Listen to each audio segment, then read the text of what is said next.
20 വർഷം പിന്നിട്ടിട്ടും എങ്ങുമെത്താതെ വൈപ്പിൻ കാളമുക്ക് വള്ളക്കടവ് ഹാർബർ.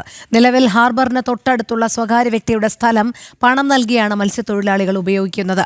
ആയിരക്കണക്കിന് മത്സ്യത്തൊഴിലാളി കുടുംബങ്ങളാണ് വള്ളക്കടവ് ഹാർബറിനെ ആശ്രയിച്ച് കഴിയുന്നത്. നിഷ ദിലീപ് ചേരുന്നു കൂടുതൽ വിവരങ്ങളുമായി.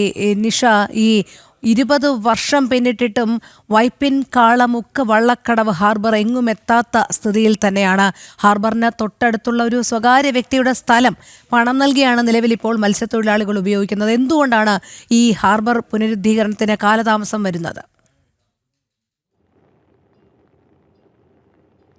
രോഹിണി, ഈ എറണാകുളം ജില്ലയിലെ മത്സ്യത്തൊഴിലാളികളുടെ വളരെ കാലത്തെ ഒരു സ്വപ്നമാണ് ഈ വൈപ്പിൻ കാളമുക്ക് ഹാർബർ എന്ന് പറയുന്നത്. ഇവിടെ വള്ളം അടുപ്പിക്കാനുള്ള സൗകര്യങ്ങളൊക്കെ ഉള്ളൊരു സ്ഥലത്താണ് ഈ ഹാർബർ വരേണ്ടത്. അതിനായി സർക്കാർ സ്ഥലം അക്വയർ ചെയ്തിട്ടുണ്ട്. പക്ഷേ അതിൻ്റെ പ്രവർത്തനങ്ങൾ എങ്ങും തന്നെ എത്തിയിട്ടില്ല. 20 വർഷത്തിലധികമായി, ഏകദേശം 24 വർഷത്തോളമായി ഇങ്ങനെ ഈ ഹാർബറിനായുള്ള മത്സ്യത്തൊഴിലാളികളുടെ സമരം തുടങ്ങിയിട്ട് വലിയ പ്രതിഷേധങ്ങളൊക്കെ മത്സ്യത്തൊഴിലാളികളുടെ ഭാഗത്തു നിന്നും ഉണ്ടായിരുന്നു. എന്തായാലും ഇപ്പോൾ നിലവിൽ സ്വകാര്യ വ്യക്തിയുടെ 35 സെന്റ് സ്ഥലമാണ് ഇപ്പോൾ ഹാർബറായി മത്സ്യത്തൊഴിലാളികൾ ഉപയോഗിക്കുന്നത്.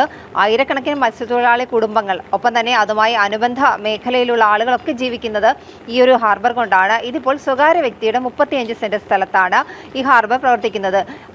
ഈ സ്വകാര്യ വ്യക്തിയുടെ 35 സെന്റ് സ്ഥലത്തിൽ നിലവിൽ ഹാർബറായി പ്രവർത്തിക്കുന്ന ഇടത്തിന് തൊട്ടടുത്ത് തന്നെയാണ് സർക്കാരിൻ്റെ ഹാർബർ വരാനുള്ള ആ ഒരു സ്ഥലമുള്ളത്. അവിടെ ഒരു ലേലഹാൾ മാത്രമാണ് നിർമ്മിച്ചിട്ടുള്ളത്. ഈ ലേലഹാൾ നിർമ്മിച്ചത് 2010-ലാണ്. അതിനുശേഷം ഇവിടെ പ്രവർത്തനങ്ങളൊന്നും തന്നെ നടന്നിട്ടില്ല. ലേലഹാളിന് തൊട്ടടുത്തുള്ള സ്ഥലത്ത് കൂടി വഴി വേണമെന്നുള്ളതായിരുന്നു മത്സ്യത്തൊഴിലാളികളുടെ ആവശ്യം. വാഹനങ്ങളൊക്കെ വരാനുള്ള സൗകര്യം പരിഗണിച്ചുള്ള ഒരു വലിയ വഴി. പക്ഷേ ഇപ്പോൾ ഈ മത്സ്യത്തൊഴിലാളികളുടെ നിരന്തര സമരത്തിൻ്റെയും ഒക്കെ ഫലമായിട്ട് അവിടേക്കുള്ള വഴി ശരിയാക്കിയിട്ടുണ്ട്. പക്ഷേ ഈ വഴി പര്യാപ്തമല്ല എന്നാണ് മത്സ്യത്തൊഴിലാളികൾ പറയുന്നത്. നമുക്ക് അവിടെ പോകുമ്പോൾ ആ ദൃശ്യങ്ങൾ തന്നെ കാണാം. ചെറിയൊരു വഴിയാണ്. വലിയ വാഹനങ്ങൾക്കൊക്കെ വന്ന് മത്സ്യം കൊണ്ടുപോകുന്നതിനുള്ള സൗകര്യങ്ങളൊന്നും ഇല്ലാത്തൊരു വഴിയാണ്. ഈ വഴി വലുതാക്കണം. ഒപ്പം തന്നെ എത്രയും പെട്ടെന്ന് ഹാർബറിൻ്റെ നിർമ്മാണം പൂർത്തിയാക്കണം. ഡ്രഡ്ജിങ് അടക്കമുള്ള കാര്യങ്ങൾ ചെയ്ത് അവിടെ ആഴം കൂട്ടി വള്ളവും ബോട്ടും ഒക്കെ അടുക്കാനുള്ള സൗകര്യം ഉണ്ടാക്കണം. ഇതാണ് മത്സ്യത്തൊഴിലാളികളുടെ ആവശ്യം. എന്തായാലും ഈ ആവശ്യം പറഞ്ഞ് ഇവർ മുട്ടാത്ത വാതിലുകളില്ല, കാണാത്ത അധികാരികളില്ല. എന്നാലും ഹാർബർ എന്ന് പറയുന്നത് പൂർണ്ണ തോതിൽ അവിടെ പ്രവർത്തന സജ്ജമായിട്ടില്ല. ആയിരക്കണക്കിന് മത്സ്യത്തൊഴിലാളികൾ എന്ന് ഞാൻ പറഞ്ഞു. ഈ ട്രോളിംഗ് നിരോധന കാലം വരാൻ പോവുകയാണ്. ട്രോളിംഗ് നിരോധന കാലത്ത് പരമ്പരാഗതമായി മത്സ്യബന്ധനത്തിന് പോകുന്ന യാനങ്ങളടക്കമുള്ള, അതും എറണാകുളം ജില്ലയിലെ മാത്രമല്ല, എറണാകുളത്തെയും സമീപ ജില്ലകളായ തൃശ്ശൂർ, ആലപ്പുഴ എന്നിവിടങ്ങളിലെയും ഒക്കെ മത്സ്യത്തൊഴിലാളികൾ ആശ്രയിക്കുന്ന ഒരു സ്ഥലമാണ് ഈ വൈപ്പിനിലെ വള്ളക്കടവ് കാളമുക്ക് ഹാർബർ എന്ന് പറയുന്നത്.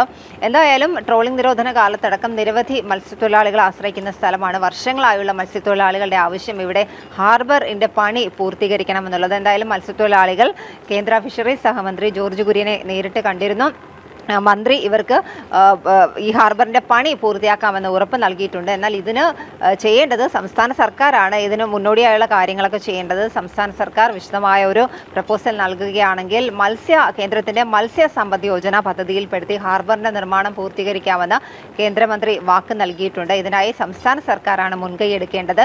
സംസ്ഥാന സർക്കാർ മുൻകൈയെടുത്ത് എത്രയും പെട്ടെന്ന് ഹാർബറിൻ്റെ പ്രവർത്തനം പൂർണ്ണ നിലയിലാക്കാനായി നിർമ്മാണം പൂർത്തിയാക്കണമെന്നുള്ളതാണ് ഇവിടുത്തെ മത്സ്യത്തൊഴിലാളികളുടെ ആവശ്യം. രോഹിണി. ശരി, നിഷ ദിലീപാണ് വിവരങ്ങൾ നൽകിയത്.